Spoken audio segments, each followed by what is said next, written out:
Hi, now we're going to talk about Orgad's reading on media representations and the global imagination.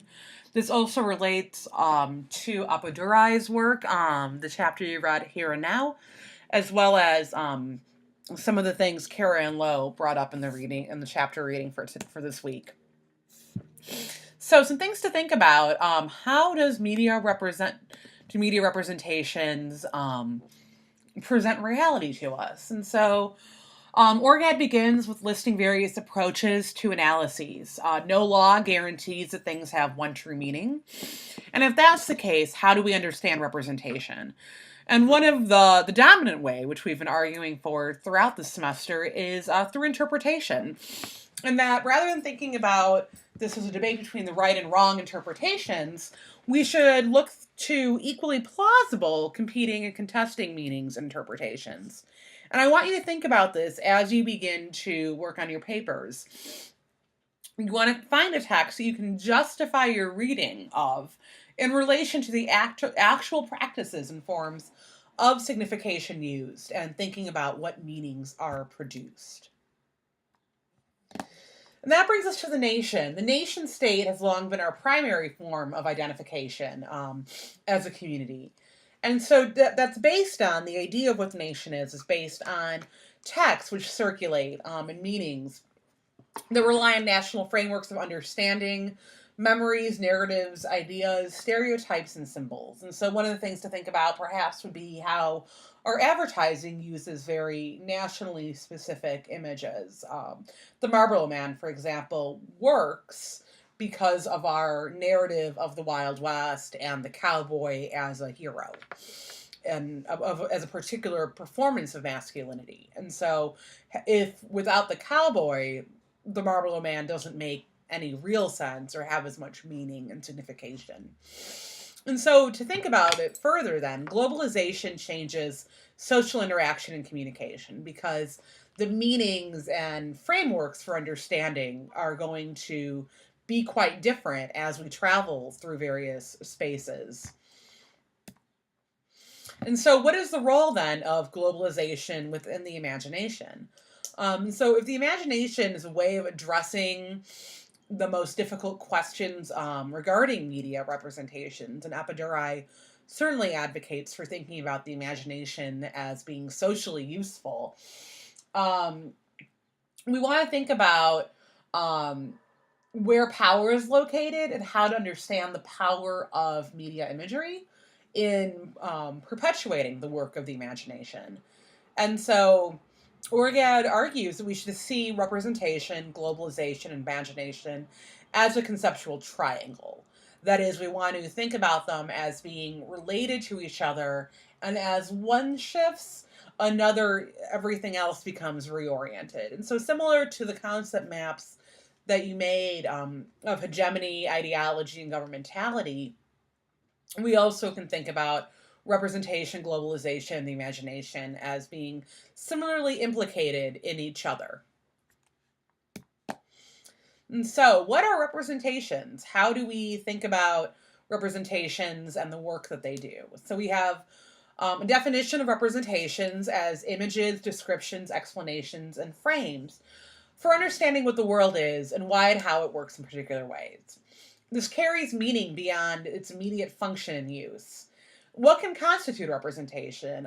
Primarily, we talk about this as texts, and these can be novels, cookbooks, it's been argued, helped form a symbolic repertoire for the nation state by creating a homogenous national cuisine. We also have journalism in the newspapers, as well as television, film, and various media technologies. These are the processes of representing the world to us. It's also an active process of meaning production. And so, as images are incorporated into narratives and circulated, they're producing meaning actively. And so, meaning is never fixed and finalized, it's always contingent and contextual. And as Orgad discusses, deferred. And so, because the meaning relates to other images, as images continue to circulate, the meaning and signification of them and how we understand them is going to shift. So we might want to think about what work do they do? And Orgad provides a couple different frameworks that are commonly used to understand images and representations. One is the reflectionist approach, which argues that language and imagery should reflect the true meaning that already exists on the world. So there's a meaning and reality that's external to us, that exists, and that we can access. Photography, this is one of the debates about photography. Are photographs objective representations of reality, or are they similarly constructed symbolically to send messages? Similarly, the news. How have we changed our belief that the news is truly objective? And the nature of truth. Is there a truth? And so we can argue that media representations should reflect reality, and that is what a reflectionist would want to see. Other perspectives would challenge the idea that we could even represent reality. And one of the other questions is, can a guardian be a proper guardian when it does not reflect the society it claims to protect and represent? And so within this, representation becomes a vital source of reassurance for a sense of certainty. But we also have, under globalization, a stretching of space and time. Information flows across continents. Time is characterized by uncertainty, and the value of representation as a reflection of truth becomes more important.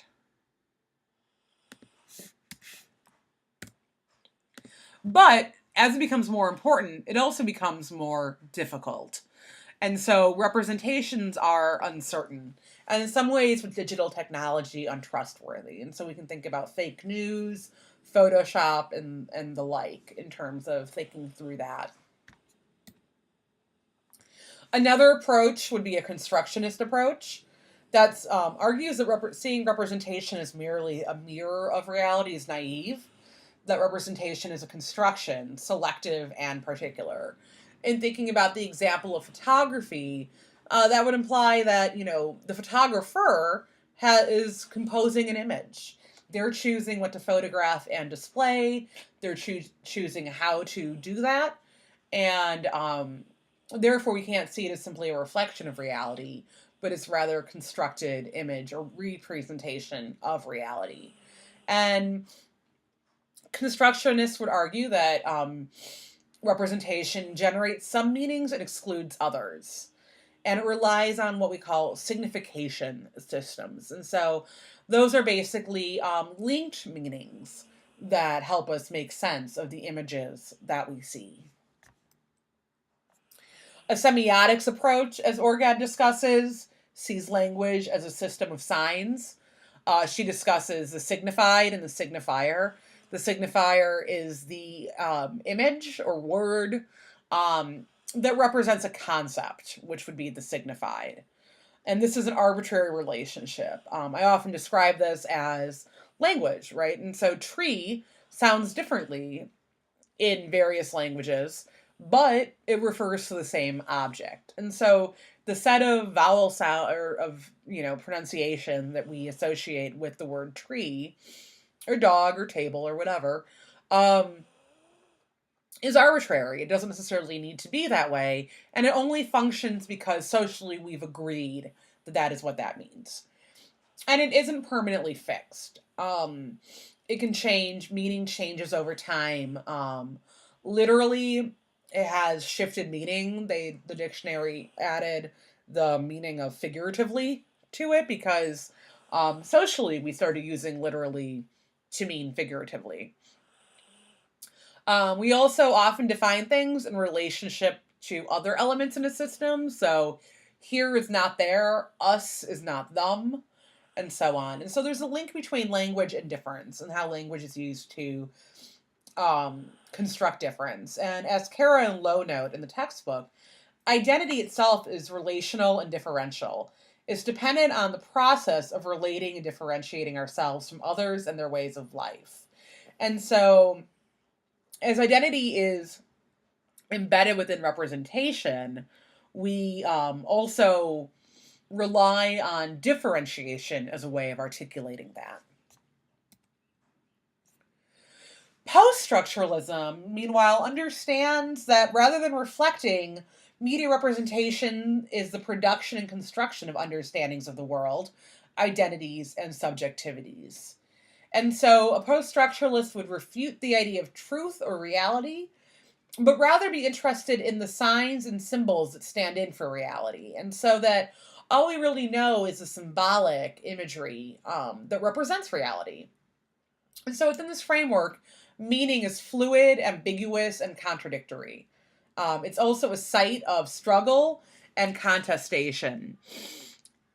We might think about meaning as open and endlessly deferred, and that means it's not finalized at any point in time. And if that's true, how do we recognize negative or positive representations? And how do we hold storytellers responsible? And so that's one of the critiques of post-structuralism, or the idea that meaning is totally open and deferred. And so representation can be seen as not simply an annex or addendum to reality, but rather its essence. And now a constructivist approach would look at not how representation reflects or fails to reflect reality, but how they create meaning and compete over its construction. And so how through representations are people, places, and things given meaning. And that would understand representation as being inscribed in relationships of power. And so the link between hegemony, ideology, and governmentality, and then forms of representation, is what we've been exploring throughout the semester. And we've seen it in Extreme Makeover Home Edition and the Constitution of the Deserving Victim, as well as how different identities are represented in the mass media.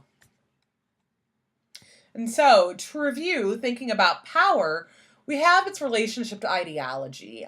Hegemony relies on common sense, and ideology, as Orgad describes it, is the production, legitimization, and sustenance of common sense.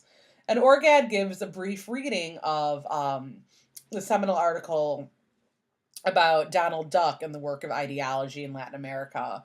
And it's positioned as an oppositional reading. She argues that these sorts of oppositional readings are increasingly difficult with globalization and the proliferation of irony and the ability to respond immediately, and sort of the proliferation of identities and information in the contemporary cultural landscape. And another review, looking at the links between power and knowledge. As we're aware of, power doesn't operate only through repression, but rather through consent, right? And discourse is a site of political conflict. How we talk about things matters. It produces knowledge, and specific conditions lead to the production. Some statements are rendered meaningful and true, while others are false, marginalized, and deviant. And Karen Lowe discusses in terms of the Truth and Reconciliation Council of South Africa that worked to sort of provide a sense of closure to the horrors of apartheid South Africa. They also discuss it in terms of national apologies for past actions. And so how Australia's apologies led to a reimagining of the foundation of Australia as a nation state that made room for the Aboriginal communities that existed prior to its colonization. So there's media operates, and Ginsburg gets at this, through symbolic exclusion and inclusion. Some voices, people, authorities, places, and views are excluded or rendered invisible. And so that's important to pay attention to. And the Aziz Ansari episode of Master of None we watched this week looks at that, looks at who is represented and how, and who has the power to create their own representations. And so some shortcomings would be that focusing solely on discourse, if that's the only thing we look at is how things are talked about, we're not acknowledging the material, economic, and structural factors that impact our daily lives. And this can lead to a form of relativism, which can always be dangerous for those interested in affecting social change. It makes responsibility and the possibility of change ambiguous, Orgad argues. And then it also opens a question to how and by whom should representation be changed? Who should be responsible for that? And also, then, within these frameworks, how is difference produced? And so, Kara and Lowe discuss how difference is essential. Our own identities are a product of coming to terms with and never fully reconciling our difference from others. This is from page 168 in the textbook. Our performance of identity is a creative playing out of differences with others. The assertion of identities is often associated with desires for, anger about, and anxiety over other people and their ways of life, experiences, and values. Our identity is dependent to some degree on a lack, a sense of what we are not and can never be. And so the imagination works to fill in this lack, to provide different ways of being, but also to, in some ways, discourse and power knowledge limit what we understand as possibilities. And so we see this boundary work happening, and particularly around anxieties about other people and other ways of lives, through the mass media and through various discourses, both politically and symbolically. Difference relies on binary oppositions as well as stereotypes. And stereotypes Stuart Hall describes as, the work and representation of isolating a few elements of a people or culture and then reducing the entirety of the people or culture to those elements and then fixing them in time as essential. And so rather than providing a multiple range of understanding, stereotypes are quite reductive and really emphasize a fixed element, that there's something essential about a group of people or culture that's often also negatively positioned against whatever is constructed as mainstream. And one of the ways Orgad explores this idea is through Edward Said's description of Orientalism. And Orientalism, he argues, emerges from intimacy, from proximity between East and West. It comes about during the era of colonialization and increased trade between East and West, or the Orient as it was. And in these situations, the other matters to us because they're close to us. There's symbolic proximity. Materials, stories, narratives, fabrics, art were coming into Europe from the East, and that created a particular set of discourses that were based on domination. They wanted to establish the inferiority of the East to help justify the subjugation of these people, as well as reify the idea of Europe as a center of civilization. And this was produced not necessarily deliberately, not through a conspiracy of elites, but an unequal exchange of power. And so Said argues that this was less about the Orient. It wasn't really about representing the East as, in a sincere way, but it was really about creating an identity for the West, for Europe, that was in opposition to what perceptions of the East were. And so in this case, what he's talking about is by defining the other, we define ourselves. I don't have to say what I am, I can say what I am not. And thinking about that, then, it becomes really important to think about power. Who is in control? And the term that was developed for colonial subjects was a subaltern. And these were people who have no access to institutions of power and therefore cannot represent themselves. The dispossessed in these cases are spoken for. They can't speak for themselves. And we still have subaltern groups. We could think about many of the refugees that are arriving from Syria and in Yemen. We could also think about, perhaps the homeless in Los Angeles, who has access to tell their own stories and who speaks for the dispossessed, and what would it take to be able to have them speak for themselves. So, some challenges to thinking about media and representation. Where is power?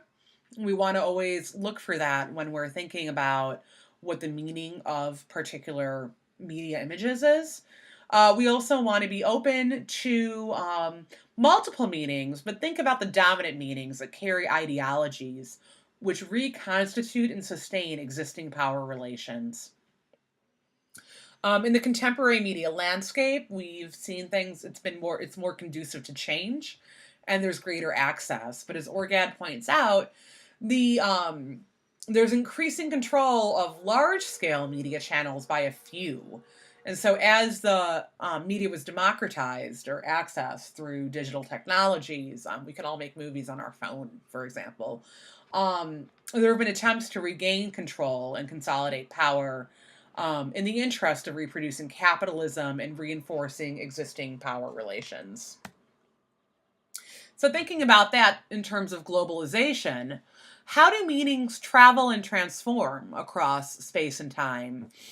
When we think about the local, we're often implicitly referring to the national. So, if I think about globalization and localism, local could be hyper-local within my zip code or within the state of California, or it could also mean just American, US American. Whereas global, we tend to think about global media as nevertheless still being Western and American. We also tend to mean this when we talk about globalization in terms of commodities or stores. They're most likely, it's most likely we're imagining Western stores, IKEA, for example, or McDonald's. And so local realities are shaped at various levels, right? So you've got the local, the state, the global.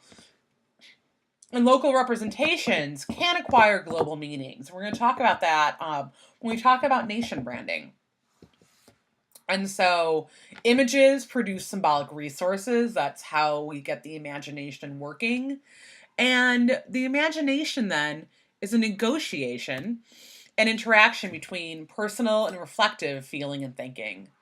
So we can speak about social imaginaries, images, stories, and legends that are shared among people as a particular way of understanding the world or a particular kind of fantasy life we might have. And so Orgad and Apoduri would argue that the imagination must be nourished, and it's about fantasy, desire, and the exploration of the possible. And that is indeed deeply connected to real and meaningful action. And so we can think about how representation opens up avenues for thinking about things that impact us in our decisions, in our lives, and in our political realities.